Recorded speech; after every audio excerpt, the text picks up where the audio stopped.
Oi gente, tudo bem? Eu vou explicar pra vocês nesse vídeo tudo o que aconteceu esse ano com relação à cirurgia que a Alice acabou de fazer. Na verdade tem mais ou menos 3 semanas. Hoje eu tô gravando esse vídeo pra vocês, é dia 7 de dezembro. Ela fez a cirurgia no dia 19 de novembro. Vamos lá? Ela fez cirurgia de quê? Chama adenoamigdalectomia, que significa que ela tirou as amígdalas e ela raspou a adenoide, que era muito grande. A gente começou a ir atrás de averiguar essa questão da adenoide dela, das amígdalas dela. Não era nem porque ela tinha infecção de garganta com recorrência. Normalmente é isso que leva a você desconfiar de algum problema na amígdala. Mas era porque ela dormia muito mal. Gente, a Alice, ela nunca dormiu bem. Ela respirava pela boca, ela sempre ficava com o nariz congestionado, ela sempre roncou.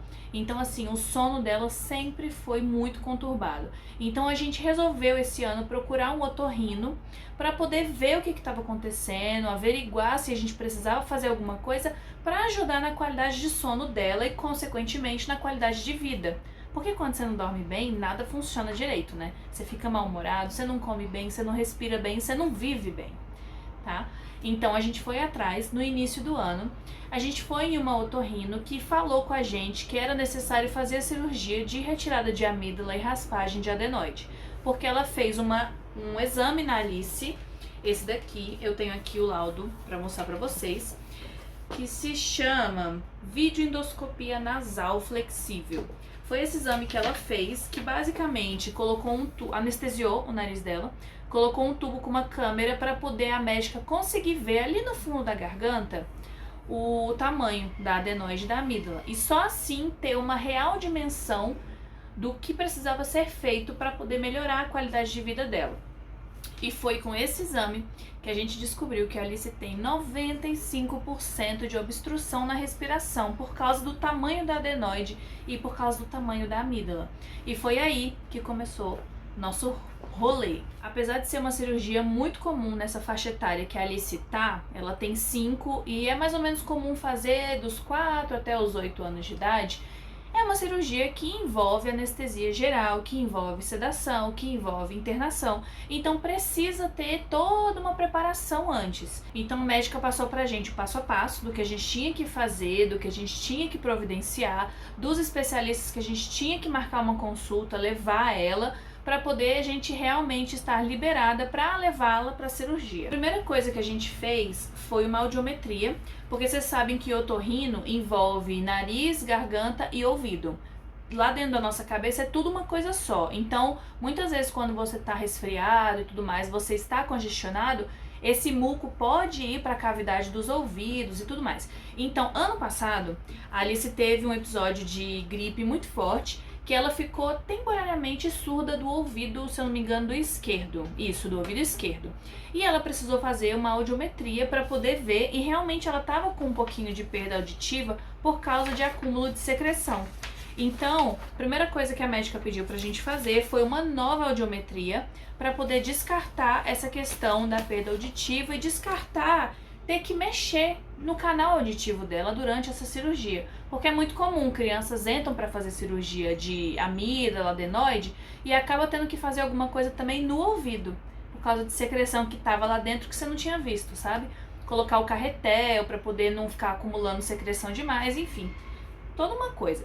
No caso da Alice não foi necessário, ela tem aqui uma audiometria, essa daqui, do ano passado, que foi quando acusou que ela tinha realmente uma perda auditiva por causa do resfriado da época, e essa outra que a gente fez esse ano para poder descartar isso e realmente ver que ela estava com a audição 100%. Foi o primeiro exame que a gente fez logo para descartar depois da videoendoscopia, que foi essa. Depois essa médica pediu pra gente fazer 4 coisas. Primeiro, radiografia de tórax. Segundo, exame de sangue. Terceiro, cardiologista, então a gente fez um ecocardiograma e um eletrocardiograma nela.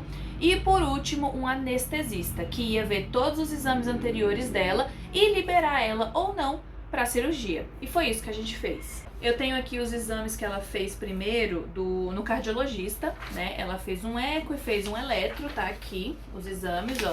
Vendo o coraçãozinho dela. Aí aqui a gente viu, colocou aqueles negocinhos assim no peito para poder medir questão de batimento cardíaco e tal, está tudo aqui bonitinho.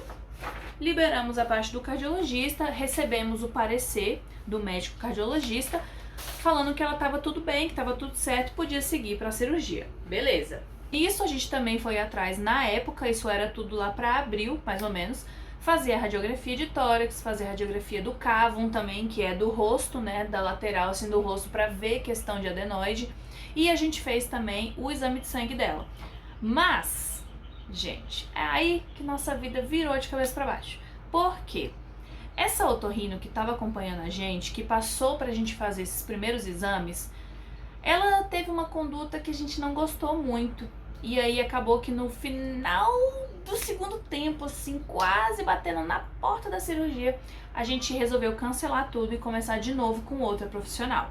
O que aconteceu? Essa primeira médica, ela só faz cirurgia em um hospital aqui de Brasília, e esse hospital não tem boas avaliações, tanto no Google quanto fora do Google, conversando com pessoas que a gente já conheceu, que já estiveram nesse hospital, internados ou só em consulta ou só para fazer alguma coisa nesse hospital. E o feedback que a gente teve desse hospital não é muito legal, tá? Mas ela só fazia lá. Então a gente teve que ir no hospital, marcar tudo lá no hospital, marcar o anestesista, que é a última coisa que você faz antes da cirurgia. A gente fez tudo isso, mas o Leandro estava com o pé atrás, desde sempre. Ele ficou com o pé atrás, não gostou desse hospital. E a gota d'água foi a seguinte: eles mandaram pra gente mensagem em junho, falando que a cirurgia seria em julho, então dali um mês. E a gente se programou para aquele dia de julho. O Leandro tinha evento, ele passou o evento para outras pessoas e tal, beleza, se programou. E quando foi 2 semanas antes do dia da cirurgia, mandaram mensagem pra gente falando que a médica teve que alterar o dia da cirurgia, acho que para 1 semana depois, sei lá, porque surgiu uma viagem. Aí eu fiquei pensando, como assim surgiu uma viagem? A gente tem 2 opções. Ou era uma viagem de férias, e aí não tinha como ela marcar nenhuma cirurgia, nada nesse período, e não foi isso que aconteceu. Ou a outra alternativa, uma coisa em cima da hora, mas não tinha como ser em cima da hora porque faltavam 2 semanas. Então assim, a gente não gostou dessa conduta e a gente acabou cancelando tudo com essa médica e refazendo tudo de novo. E isso, a gente precisou entrar em contato com o plano de saúde para poder mandar todos os exames e tal e autorizar a cirurgia. E aí a gente depois teve que ligar de novo para poder cancelar tudo, explicar o que aconteceu e tentar refazer todo o planejamento com outra profissional. E aí o plano de saúde, gente do céu, o plano de saúde enrolou a gente até dizer chega. Tanto que nós estivemos em consulta com a nova otorrino dia 29 de junho e ela já passou pra gente esse papel aqui, quer ver, ó, aqui, ó. Esse papel aqui, escrito solicitação de cirurgia, 29 de junho. E a gente conseguiu fazer a cirurgia dia 19 de novembro, pra vocês verem o tanto que demorou, tá? Ela passou isso daqui, já viu os exames que a gente tinha anteriores, mas ela falou, ó, vai ter que refazer os exames, porque já tem um tempo que foi feito e a cirurgia só vai acontecer lá pro final do ano, então a gente vai precisar de exames mais recentes pra gente se basear, ver que a saúde dela tá ok e conseguir fazer a cirurgia dela. Então, com essa segunda médica, a gente já saiu da consulta com um pedido de exame para tudo e eu ia deixar para fazer os exames próximos o suficiente do dia que a gente ia fazer a cirurgia. Então, eu ia deixar mais para depois, né? A gente fez a consulta com ela no final de junho e eu tava planejando fazer todos esses exames mais ou menos lá para setembro, outubro no máximo, porque eu sabia que ia ser no fim do ano só a cirurgia dela. E deu tudo certo, foi isso que a gente fez. A gente passou no cardiologista de novo, em outro médico cardiologista. Levei os exames dela, então ele deu pra gente só o parecer. Ele viu os exames anteriores, fez ali uns exames mais simplesinhos com ela na hora e deu o parecer pra gente seguir com a cirurgia. E aí a gente foi no laboratório, fez o exame de sangue dela, porque precisava de um hemograma simples, fez o exame de sangue dela e passou no hospital para fazer uma radiografia de tórax, tá aqui. A minha sorte é que a Alice é muito tranquila para fazer radiografia, porque tem criança que não fica quietinha e ela precisa ficar bem quietinha para a radiografia dar certo, e ela fica. Pegamos o laudo, tá aqui. Juntamos tudo isso aqui e levamos no anestesista, que era, como eu falei, o último passo antes do dia da cirurgia. Levamos no anestesista, ele mandou pra gente um papel com um monte de coisa pra gente preencher, pra deixar lá no dia da cirurgia, e a gente fez isso. Depois do anestesista, a gente tinha uma consulta pré-operatória com a médica que faria a cirurgia dela. A cirurgia estava marcada para o dia 19 de novembro, a gente teve a consulta pré-operatória no dia 16 de novembro, naquela mesma semana, e ela entregou pra gente um papelzinho com orientações pré-operatórias, falando que ela não podia comer nada e nem beber nada por 8 horas antes do dia da cirurgia, que a gente tinha que chegar 2 horas antes do horário marcado, ela não podia brincar muito, ela não podia ficar doente nesse período, a gente ficou torcendo muito para ela não adoecer, não gripar, e deu tudo certo. Enfim, regras pré-operatórias, né? E aí deu tudo certo. No dia da cirurgia, estava marcado para 7 da manhã, a gente teve que chegar no hospital 5 horas da manhã. Então pensa, a gente saindo de casa 4:30 da manhã, toda de noite, a menina sem entender nada, morrendo de sono. Mas deu tudo certo, a gente chegou no hospital, rapidinho a gente preencheu a papelada, já fomos para a ala que a gente ia ficar esperando a cirurgia acontecer. Aconteceu pontualmente às 7 horas e aí eu vou contar para vocês como que foi nesse período. Antes de entrar no centro cirúrgico, você fica numa salinha, né, para poder trocar de roupa e ficar acompanhando o paciente até a hora que o doutor chama para o centro cirúrgico para realmente começar a cirurgia. Nessa salinha podia ficar eu e o Leandro, né, que ela é de menor, então podia ficar o pai e a mãe. Ficamos lá, trocamos a roupa dela, ela cochilou, a gente deixou ela mais calminha e tudo mais. Deu tudo certo, a médica veio conversar com a gente, já deu bom dia, já se apresentou falando que já estava tudo pronto, que já ia chamar a gente e foi ótimo. E aí na hora do centro cirúrgico só uma pessoa podia entrar, no caso fui eu. Então eu fui com ela, botei toda aquela roupinha, fiquei paramentada, com touca pro pé, tudo bonitinho, máscara e entrei com ela pro centro cirúrgico. Aí o que aconteceu? Ela foi de cadeira de roda, né? O auxiliar de enfermagem foi levando ela de cadeira de roda. Chegou no centro cirúrgico, ele pegou ela no colo, colocou ela na maca, que ia ser a cirurgia, né? Como ela é uma criança, ela ia precisar fazer anestesia geral pelo acesso na mão. Mas com criança, como o acesso na mão dói muito, o que eles fazem antes? Eles têm uma fumacinha numa máscara de oxigênio, que a criança vai inalar e aquela fumacinha vai fazer a criança dormir. Então, assim, isso é tipo uma anestesia inalatória, né? Aí a criança dorme, assim que ela dorme, o acompanhante sai da sala e aí eles pegam acesso, botam anestesia geral e começam a cirurgia dela. E foi isso que aconteceu, eu fiquei com ela lá, deitadinha, ela deitadinha assim na minha frente e eu com ela e tudo mais. Quando chegou a hora, veio um enfermeiro para segurar as mãozinhas dela, assim. O outro segurou a cabecinha, porque naquele momento ela não ia sentir dor nenhuma. Ela só ia respirar uma fumacinha. Ela tá acostumada a fazer isso aqui em casa com a nebulização. Só que é uma fumacinha com um cheirinho diferente e que deixa a criança meio agitada, porque ela está perdendo os sentidos, entendeu? Ela está consciente de que está perdendo os sentidos, então ela fica meio assustada. Então eu lembro que eu vi ela, eu tava ali do ladinho, fazendo carinho nela, segurando a mão dela, e eu vi ela olhando pra mim e o olhinho foi fechando, fechando, fechando. Muito estranho, porque ela ficou agitada antes de simplesmente apagar, desmaiar. Então assim, é muito estranho. É uma sensação muito esquisita ver a minha filha, tipo, desmaiando ali na minha frente na hora, mas deu tudo certo. Aí eu saí do centro cirúrgico, aí eles fizeram um procedimento nela, durou 1h10, foi muito rapidinho. A gente desceu, ficou lá e tal, recebeu o quarto que eles já tinham entregado, então a gente foi lá, deixou as coisas no quarto, os exames, as bolsas e tal, e chamaram a gente para recuperação. Ela estava lá, ela poderia descer para o quarto só depois que ela acordasse 100% da anestesia. Então a gente ficou ainda na recuperação por umas 2 horas ainda. Ela demorou um pouquinho para voltar a 100% da anestesia.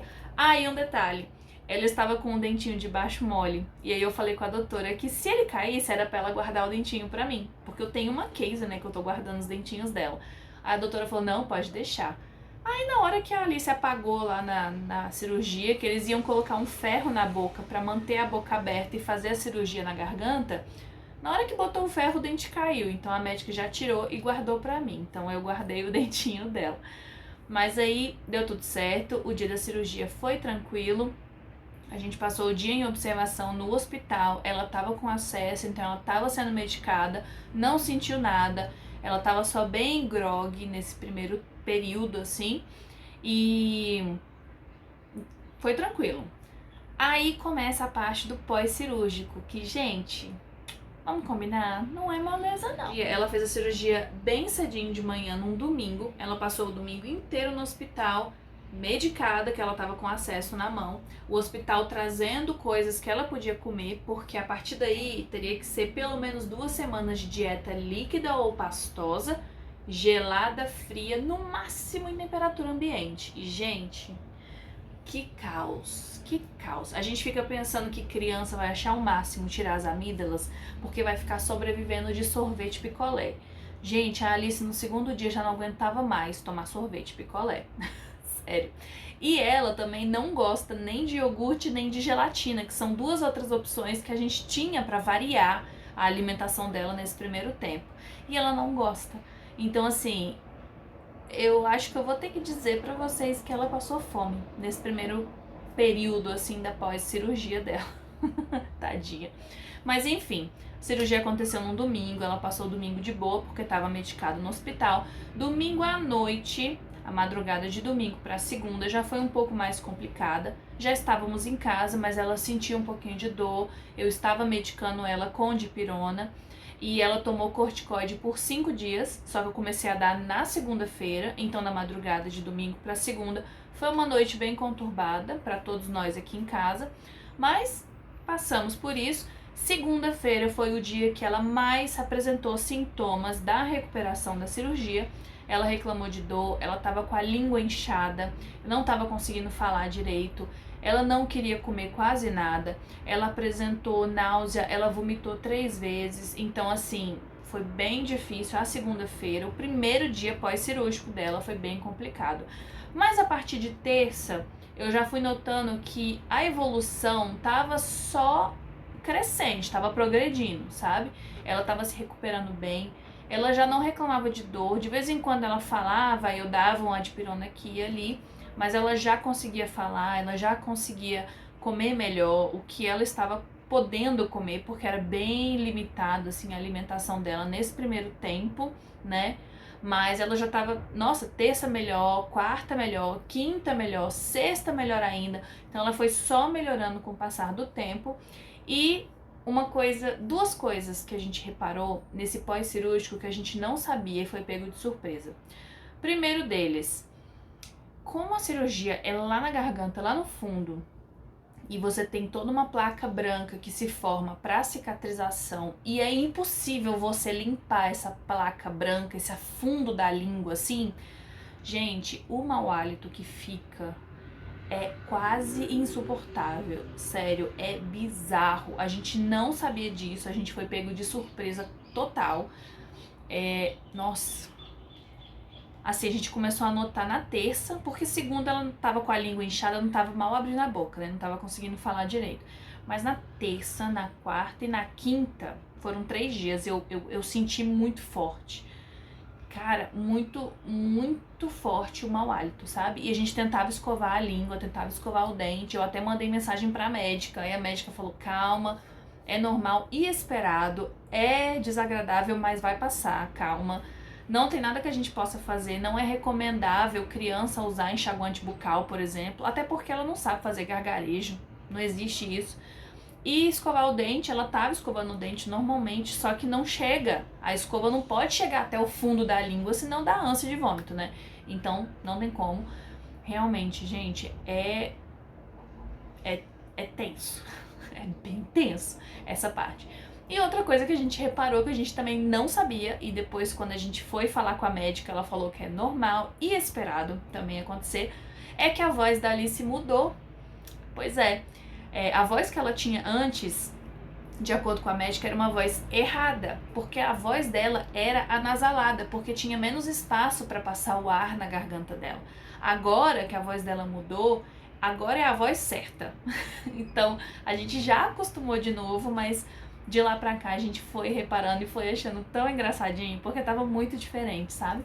Mas é isso, cara, dois sintomas que a gente não esperava, que a gente não sabia que ia acontecer, aconteceram, a gente foi pego de surpresa, mas tudo dentro do esperado, tá? A Alice não reclamou de dor depois disso. Nessa primeira semana que ela não foi pra escola, ela perdeu os ensaios, porque 2 semanas depois ela teve formatura. Então, assim, ela ficou realmente em casa na primeira semana, todinha. Na segunda semana, a gente teve consulta com a médica de retorno na segunda-feira. Então, assim, ela fez cirurgia no domingo, passou até o outro domingo. Na segunda, a gente teve consulta de retorno. Aí a médica falou que a gente podia dar uma evoluída na dieta. Então, assim, coisa mais pastosa, coisa mais em temperatura ambiente. Então, ela conseguiu aceitar caldos, batidos. Vitamina de banana ela aceitou sempre muito bem. Que mais? Sorvete ela tava tomando de vez em quando. Basicamente isso, tá? Porque comida salgada, batida e fria não é muito legal. Aí a médica deu uma liberada na dieta, mas não liberou ainda totalmente. Então não dava pra ela ir pra escola, porque lá na escola ela come, né? Ela lancha e janta com os amiguinhos, ela corre, ela brinca, ela pula. Então não podia também fazer esforço. Mas estava rolando ensaio para formatura. Então eu precisei levar ela só ensaiava, fazia coreografia, cantava, dançava e pronto, vinha para casa. Fiquei fazendo isso na segunda semana todinha, chegou na formatura no sábado, ela fez no domingo, passou o outro domingo, passou o outro domingo nesse sábado, entendeu? Dia 2 de dezembro foi a formatura dela e deu tudo certo.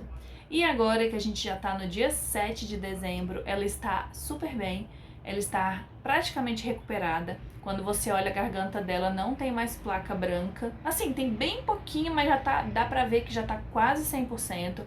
Não tem mais mau hálito nenhum. Isso acabou na primeira semana mesmo. Durou uns 3, 4 dias só. E aí acabou.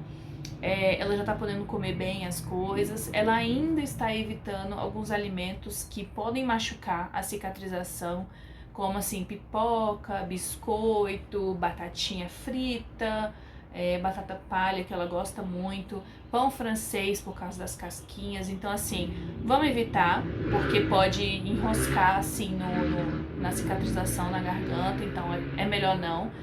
Mas a gente tem consulta de novo agora dia 18 de dezembro e eu estou torcendo pra médica liberar ela 100%, porque ela vai ter acabado de entrar de férias e eu quero levar ela no cinema pra comer pipoca. Mas é tudo certo, é uma cirurgia muito tranquila de ser feita. O preparatório da cirurgia é cansativo, porque é muito lugar que você tem que ir, tem que estar com a criança, muito exame pra fazer, tem criança que aceita melhor fazer os exames, tem criança que se estressa mais, mas vou contar pra vocês que é uma cirurgia que realmente mudou a vida dela, tá? Desde a segunda noite aqui em casa a gente notou que ela tá dormindo super bem, ela tá dormindo muito, ela tá dormindo direto, ela fica silenciosa enquanto dorme, então assim, qualidade de vida é outra. Ela já foi diminuindo as olheiras que ela sempre teve, porque ela nunca dormiu bem, né? Então, realmente, durou o ano inteiro esse rolê dessa cirurgia, porque a gente teve que trocar de médico no meio do caminho. Então, o plano de saúde teve que autorizar, cancelar, autorizar de novo, toda aquela coisa. Mas estamos aí fechando o ano de 2023 felizes, porque finalmente essa cirurgia aconteceu. Um alívio muito grande para nós e principalmente para ela, que agora vai ter uma qualidade de vida muito melhor depois disso. E é isso, qualquer dúvida que vocês tiverem, podem falar aqui para mim nos comentários e acompanhe a gente lá no Instagram, porque lá eu posto coisas sobre a nossa vida, sobre o nosso dia a dia, praticamente todo dia, tá bom? Beijo, até a próxima.